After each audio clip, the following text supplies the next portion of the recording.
The journey of caring for a loved one who is living with dementia can be quite challenging. The aim of this podcast is to make caregiving less daunting and more fulfilling. On this platform, we share knowledge, understanding, and experiences. We enlighten, give hope, and encourage, and in the process, create positive awareness about different aspects of dementia. Welcome to my podcast, Dementia Caregivers Corner. My name is Julia Ratladi. Dementia Care, how deep is your love?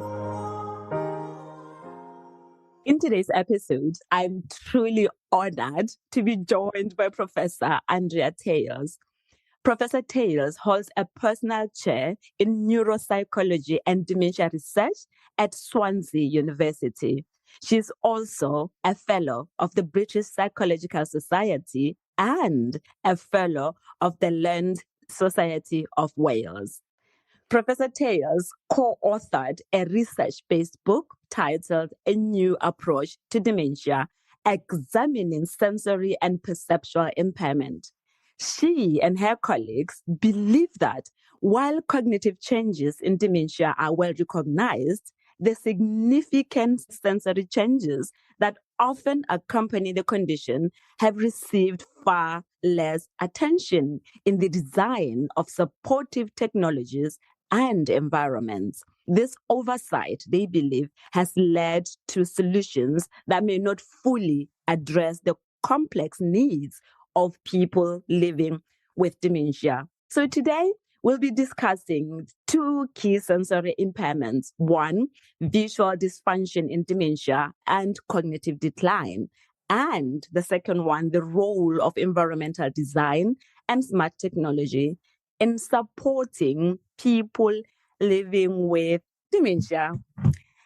Welcome to Dementia Caregivers Corner podcast, Doctor. I always talk to doctors. Oh, it's okay. Just Andrea is fine. And you know what? It's an absolute honour and pleasure to be speaking with you as well. Thank you for inviting me. Every opportunity that I get to talk dementia-related issues, I jump into it. Let's get into it. You and your team of researchers, you are challenging the traditional view of looking at dementia as primarily a memory disorder.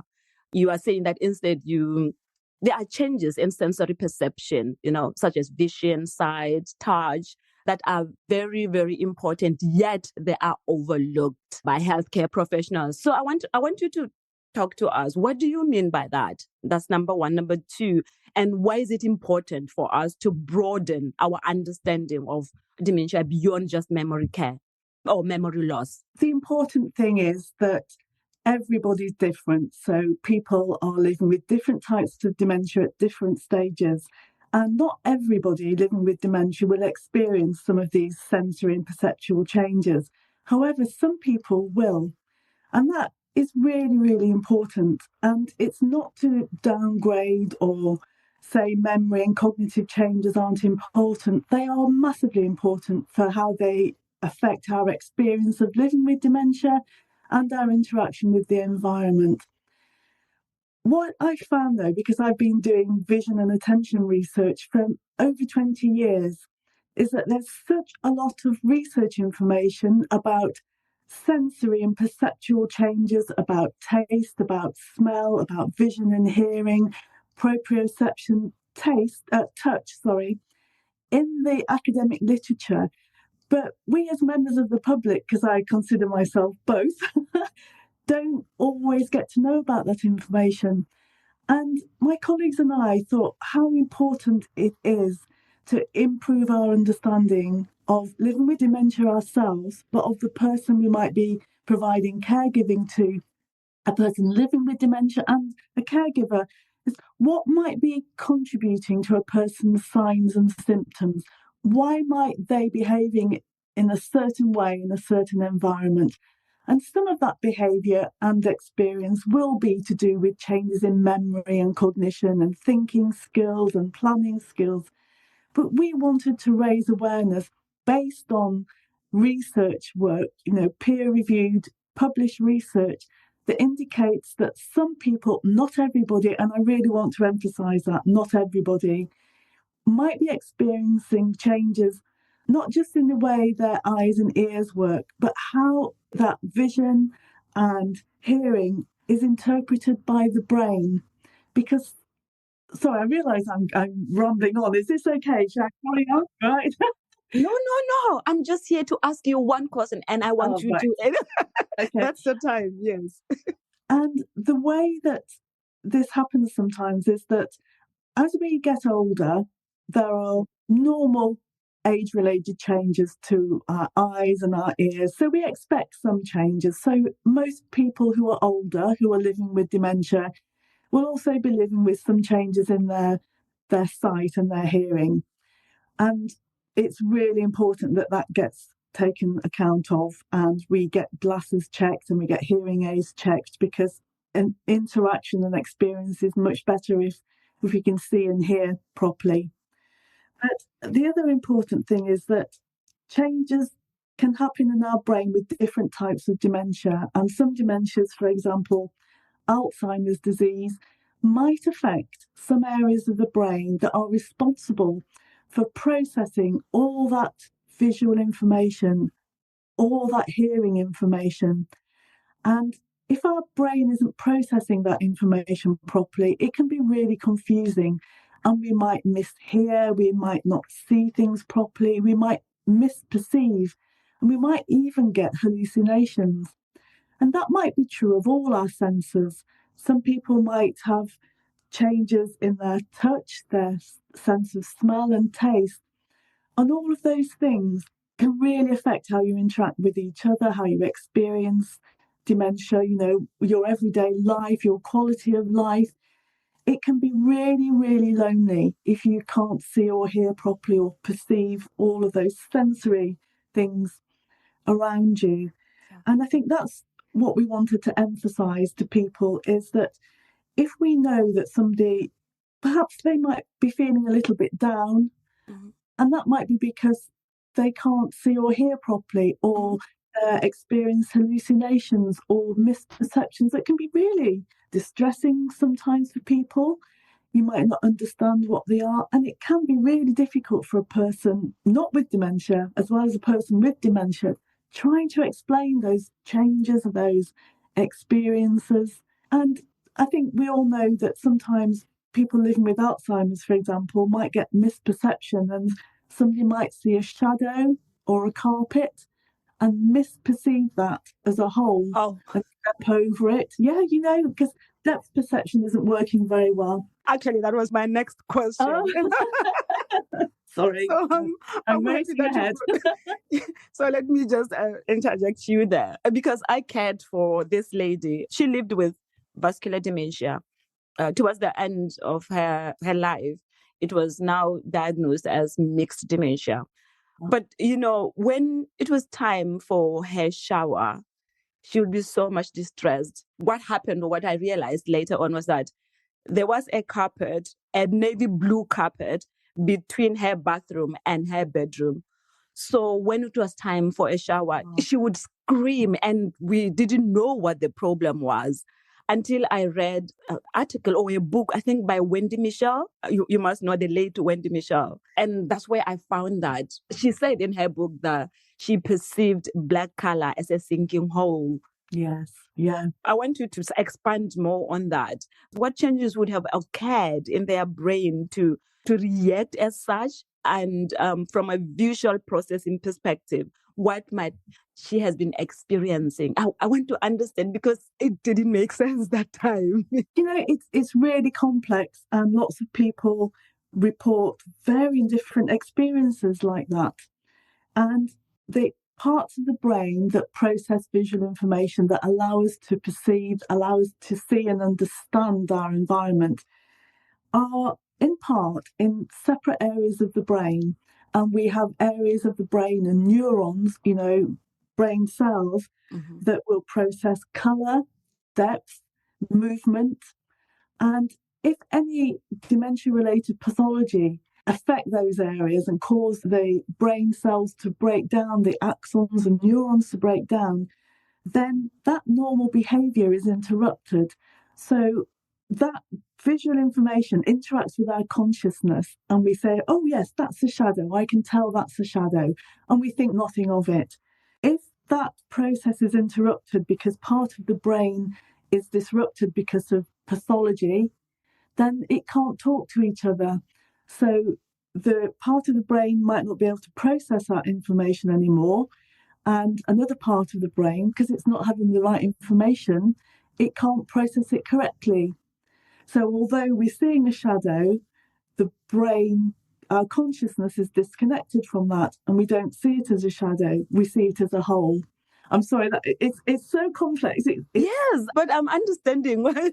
Yeah.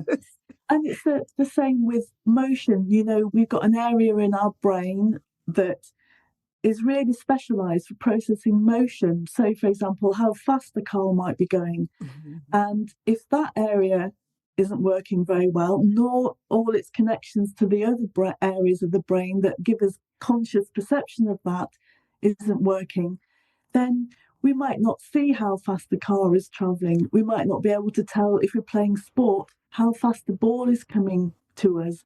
So we can't interact with the environment. And some people living with dementia report that they just can't tell how fast the car is going.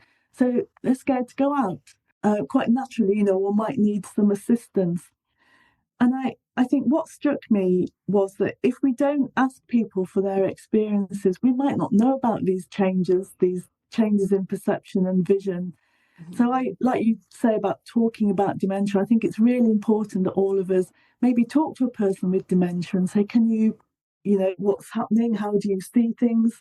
It won't be possible with everybody, but it's a thought, isn't it? That, you know, maybe we ask some of these sensory and perceptual related changes. When you were explaining, what I could see in my mind was danger. When you're talking about them not perceiving how fast the car is, I could see danger. When they are not seeing how far or the speed of a ball, I'm seeing danger around me. And I'm here thinking, but people don't know. The public don't know that. I think to some extent it's quite rare and not everybody will experience this. And I don't think caregivers and the NHS and health providers are ignoring it. I think they're becoming more aware of it. And now, for example, if somebody goes for cognitive testing, very often, if not always, people will have their vision and their hearing tested, and people will ask more questions about it because there's a lot of information now in the academic papers coming out. So I think people are aware of it.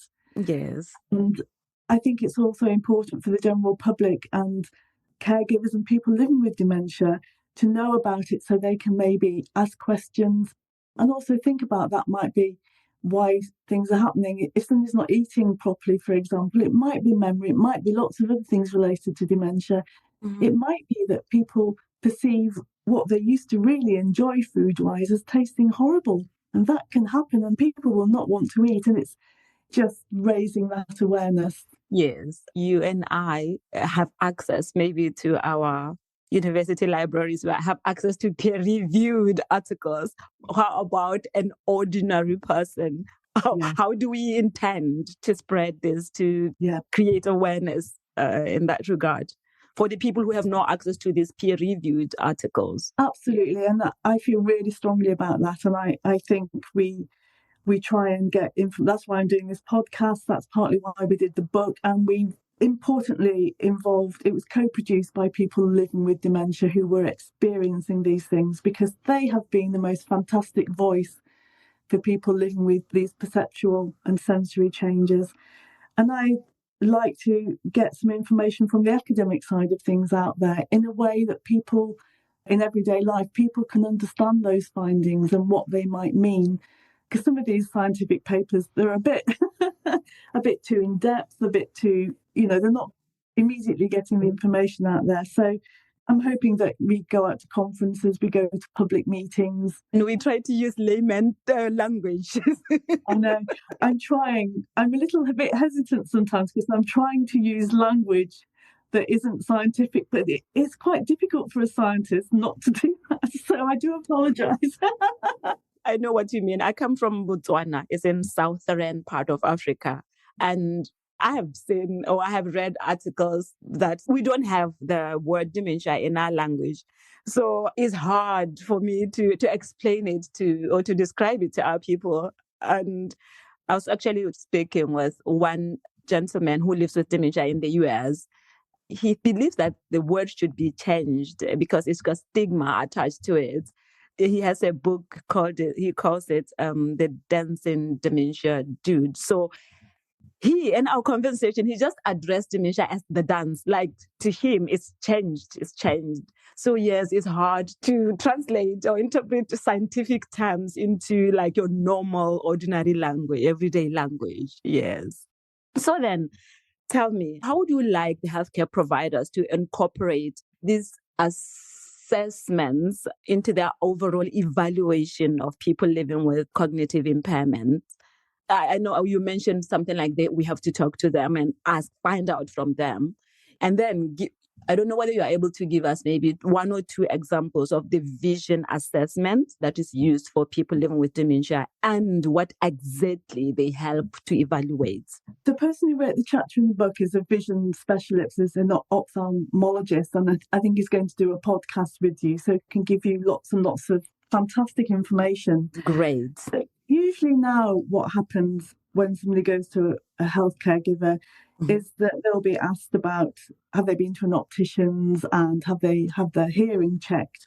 And if not, then I think people are advised to go and have that done, because it's very difficult, isn't it, when you're seeing somebody and they're going to be assessed for dementia, to have too many tests all at once. Yes. So I think probably they will be referred to a specialist, and it might be the same for taste and smell. So a caregiver might, or a clinician might say, have you noticed any of these changes with your touch, your smell, your taste, your hearing, or your sight? And if so, maybe preemptive tests can be given so you can find out about somebody's status, if you like, before they go on to have the cognitive tests. Mm-hmm. And I think it's important that you can do quick tests, in a memory clinic, and you might find that somebody has cataracts or something. And it's important to realise that if somebody does have changes in their vision and their hearing, they might do more poorly on a cognitive test simply because they can't see or hear the questions, so they don't give the right answers. But I think people know about that now, so they will take account of that. But they might not be aware that things like taste and smell and touch changes can occur. And they can cause hallucination, they can cause people to be anxious or cause some degree of depression sometimes, and loneliness. And I think it's a case of, again, asking people and maybe their caregiver, and if necessary, maybe referring them to a specialist. It's very difficult for me to say because I'm not a clinician, I'm not a medic, but my colleagues, I think, will give a much fuller answer to that. On that, when you're talking like that, my mind ran to a care home, and I'm thinking, would they be able to pick up that Lady A is not enjoying food option A, and let's try to change? Because that, to me, I think it's possible when it's just you and me. You are my mom, I'm caring for you. But how about when we are in a care home? Are they able to pick that up, Professor? Yeah, that's a really good question. And that's when it comes down to, does this academic research work in real life? And maybe it's about, again, asking those questions and maybe saying to a person who's a caregiver, noticing that somebody isn't eating a particular food or eating at all, just wondering why and changing the food, or asking the person, are you not enjoying it? It depends on so many factors, doesn't it? And, that's a whole new area of research. How do we implement these findings into real life? How do we say, okay, what's the procedure? If we think somebody's not eating or they're behaving in a different way, how do we find out if it's to do with sensory and perceptual changes or something else? There's a lot. My mind is always running. Just bear with me there. It's going back to this lady that I cared for. She had a big clock in her kitchen, and I would ask her, like, what time is it? She'll be looking at it, but she'll just say random numbers. So it's now that I'm thinking, that means that her vision was affected, right? Because it was a huge clock, like a size of a laptop. Again, it could be lots of different things. It could be memory. It could be difficulties with so many different aspects. But and it might be to do with vision and perception, or it might be that somebody can't tell the time anymore. They can have other attentional problems. And ideally, people would have tests, and there are tests you can do to see if people are misperceiving or their sensory function isn't working. But it's getting those tests to people who are living in care homes and different environments to find out exactly. It's about bespoke care, isn't it? And bespoke medicine and healthcare. It's not assuming that nobody has these changes, nor is it assuming that everybody has them, but it's on a personal basis. For example, a person might have changed their behaviour, and unless you do all these tests or ask all these questions, you won't know whether it's to do with memory, whether it's to do with misperception, whether it's just because they no longer taste in the same way. So some things taste horrible and you just have to change the type of food. And ideally, you would ask all these questions and do all this testing and say, this person here, this is their, I can't think of the word, but their profile, if you like. This is what's happening to this person. And you might well find if we could do things like that, it isn't just about memory and cognition. Even asking, do your glasses work anymore? Is a hearing aid okay? And asking people who care for those people as well, have they noticed any changes? And their relatives and friends, how has their behaviour changed compared to what it used to? Did they used to like this food but don't suddenly like this food, for example? That's a very, very difficult question to answer. Yes, but you are making sense. Obviously, it can be overwhelming. I mean, these tests, that I wish we could have just a magic pill to say tap once and we are done, just like that. But really, we have to sensitize the people, the public, to avoid situations or where our people, our loved one who are living with dementia gets in tricky situation or in dangerous environments, you see.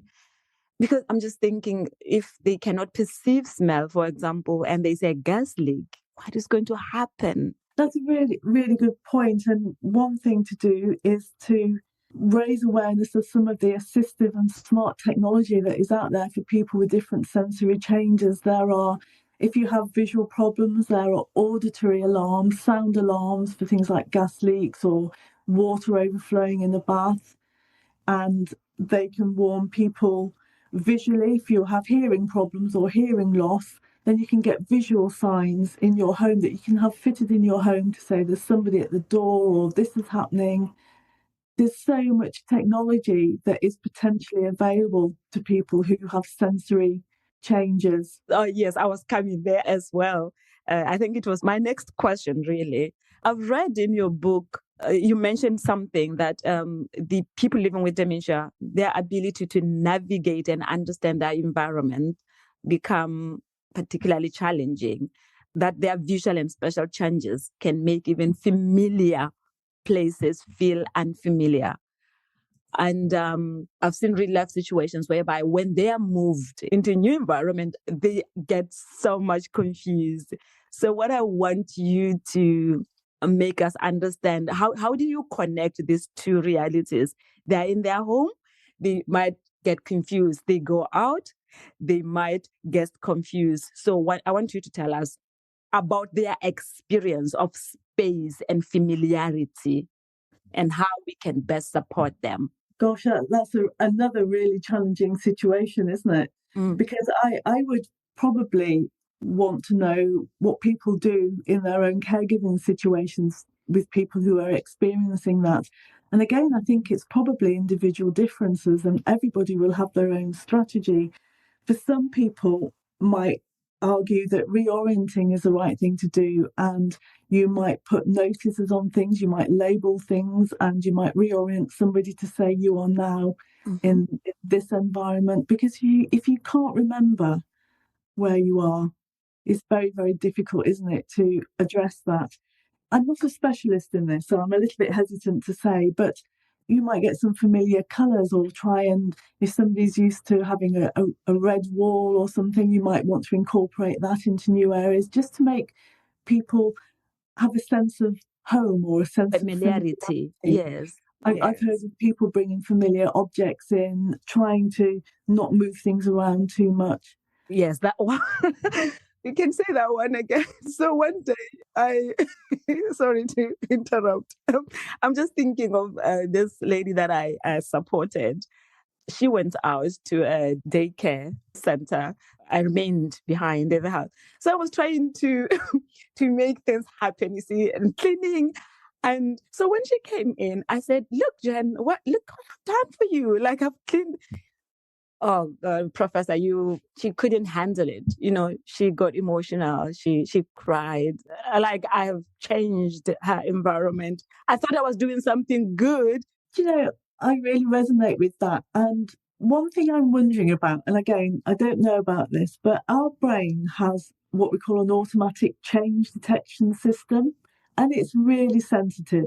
Sometimes we might not notice big changes that go on because we're distracted with attention. But sometimes you can tell, even if you're not attending to it, that something is different, something has changed.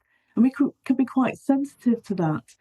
And some of those areas of the brain that do that kind of processing might not be affected. So somebody might really notice that there's a change in their room just because the same pattern of contrast isn't there, the pattern of the room isn't there, it's been changed in some way.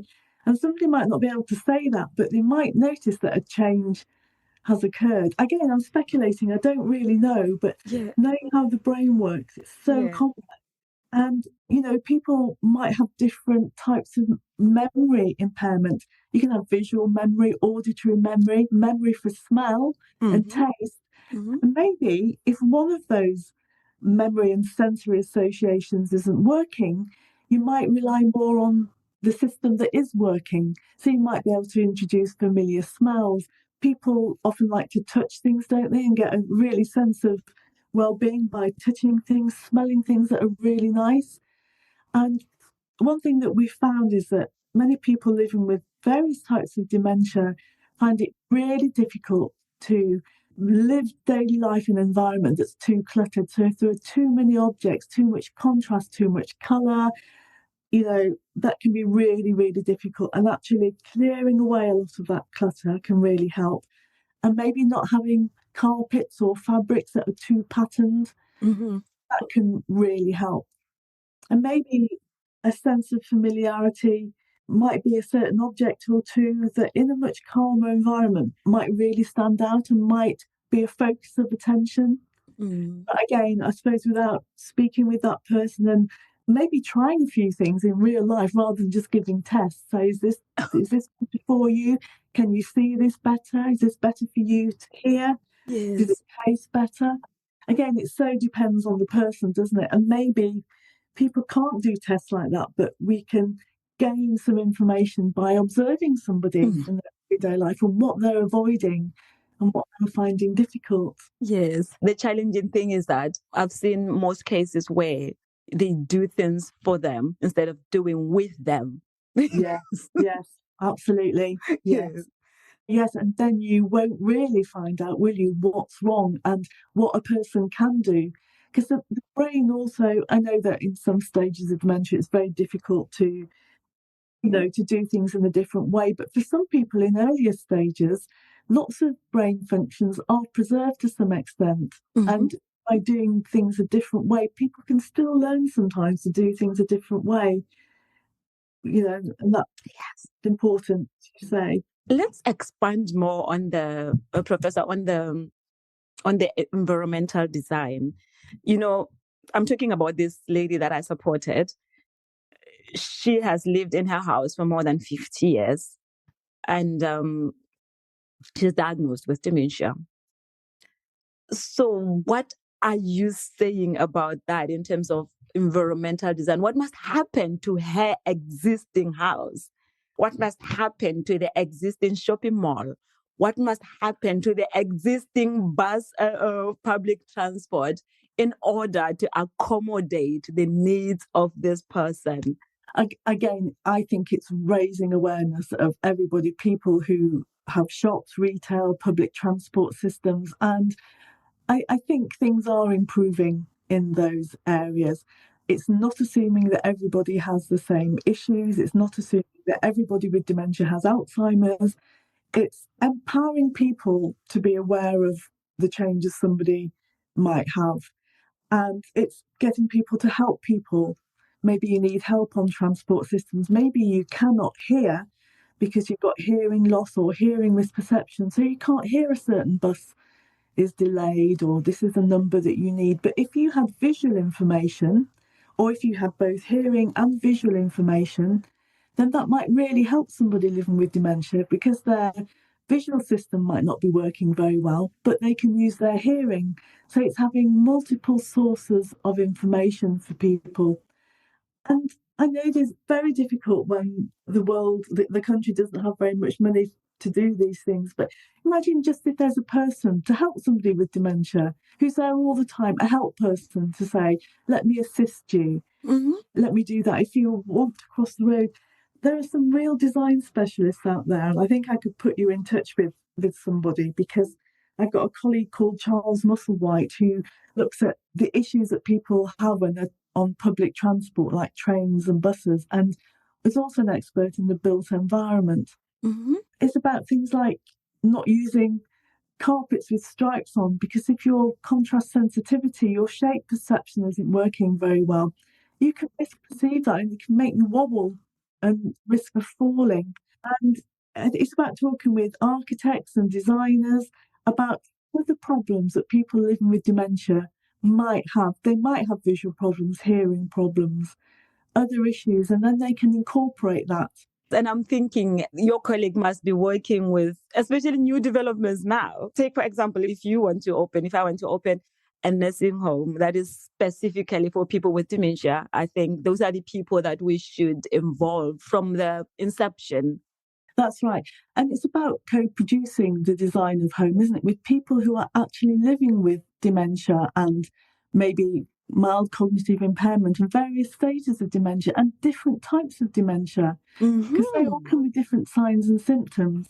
And I think rather than looking in all the academic literature, which will give you background information about you need to watch out because these changes might occur, if you're an architect or a designer, if you're doing smart tech, you co-produce your ideas right from the very beginning and you ask people what they want. I think there's an assumption sometimes that people living with cognitive impairment and dementia actually can't say what they want or decide what they want and have a choice.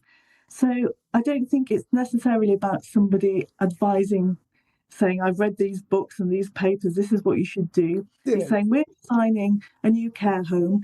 These are the people we'd like to invite to use it. So we need to speak to those people about what they want. And caregivers as well, unpaid and paid caregivers who have probably noticed what happens with respect to people living with dementia and if they can't see or hear, and what kind of environmental design trigger difficulties for people. So I think we can learn more about speaking about real life issues, or as much as we can, reading scientific papers. Yes. I wanted us to talk about something. There's this thing where I cared for another lady again, and the family would bring different devices to the house for their loved one to try. They would buy this, they would buy that. And when we're just talking about it, they'll be like, no, a friend has recommended this device for me. Or they will say, no, I follow certain people on social media and they were using the same. So I thought I should bring it to my mom. I want you to talk to us, to family caregivers who have no idea of what dementia is, who have no idea on how to navigate. We are learning how to navigate caregiving or giving care for someone who is living with dementia, how do they move away from this trial and error approach and make more informed decision, personal choices, instead of wasting money? Because there's a lot of money that is wasted by buying things that it's not needed. Absolutely. And it's a real problem. And I know some people who are working on this. Mm-hmm. It's very difficult to do at the moment because although some designers do this, not all designers will design something with a person living with dementia in mind. And often it's not future-proof. So as dementia progresses, the device doesn't work anymore because it's not suitable for that. So it's about informing designers of technology that they have to co-produce this technology right from the very start. They don't just assume this is what people could do with because they've got dementia. Talk to people and say, what are the kind of products that people want? Is it to help you know when somebody's at the door? Is it to know if a person hasn't got up from their chair for hours and hours, so there might be a problem and you need an alert system? Is it a reminder system? And part of that is finding people who maybe could be like consultants, so they would talk with the person with dementia and carers and family and say, right, let's make something bespoke for you. Let's find out what your needs are. And it's almost as if, I don't want to use the word assessment, but you find out what a person needs and what exactly they want. And then you might not be able to get something off the shelf to do that. You might have to have it designed for you, or you might have to have a piece of equipment that's altered in some way so that you can use it for your exact needs. Because if not, it's not going to work. Designers also have to realise that people living with dementia might be living with comorbidities. They might have arthritis, let alone not being able to see a piece of technology very well or see the screen or the display. And I know that people are looking into that because we do need somebody at that interface almost, don't we, between the person living with dementia and the caregiver and the person who can say, right, this is the kind of technology you need. And you might find descriptions on the web about this is available. It might suit you, it might not, but really somebody to go into a home. And maybe if you're in a care home, you invite people who are selling these products to say, okay, we're interested in your product. It might work for some people, but can you give us a demonstration and can we test it first? So that's what I think is needed, a system where you can trial something and then decide if it's good for you. And I think there are some organisations now and some universities and some developers who are setting up smart homes in the university that can mimic, if you like, somebody's home. Okay. And the person can come in and try out lots and lots of technology. Wow. I think that's something that's getting more common now. And I truly believe that will come in later, that they're realising all of these things now. So you'll be able to go to a smart home, maybe it's in a company or a university. Yeah. And we have the Owen Institute at Swansea University that's designed for that. It's a mock-up of a person's living room, their bedroom, sitting room, and bathroom. And the idea is that technology designers can come in, meet people living with dementia and older adults and design things from scratch. But also the idea was that people could go into that space, maybe rearrange it so it's similar to their own home and say, here's some technology, what do you think to this? Oh, yes. I guess those are the, opportunities that exist in that space, right? Yeah. But I don't think they're necessarily available for everybody yet. And so people, I absolutely agree, I think, are buying things that might not be suitable. Some may be suitable. It depends on so many factors, doesn't it? Yes, because I'm just thinking that, okay, they have bought this thing, this device, and it's not working as they had intended it to work. And sometimes tempers flare, like, why are you not using this? Mom, I bought this for you, but you are not. Because at the back of your mind, we're thinking, I've spent money to buy this. Yes, of course. Yes. So, yes, that's how it is. Okay, so looking ahead now, Professor, do you see a future like where smart technology plays a dominant role in dementia care? Or you think that it should just be used as a supporting tool? Do you know what? I think that might be down to personal choice, because I think personally it's always really good to have, people around other people. And I also really like technology, and some technology that's being developed will be fantastic. I know it will. There's an assumption sometimes that an older person or a person living with dementia isn't used to technology, but some people are. And some people might say, right, I'm really happy with this iPad. I'm happy with the sensors. I'm happy with this monitor. I can self-monitor my cognition, my health. And they will want, quite an automated system in their home to help them, to keep them as more independent if they want that. Whereas some people, I think, it's good to have that choice and will say, no, I don't want technology, I want a person. Because, there are robots, there are so many things. And some people, I think, will embrace that and others won't. We also have to remember that there's digital poverty, isn't there? Technology poverty. Not everybody knows about technology. Not everybody can afford it. And that's a big issue, isn't it? Yeah. If you're going to produce this, it's got to be available for everybody, not just a few people. So I think there's quite a way to go. But if I'm honest, with my science head on, I think technology is almost limitless.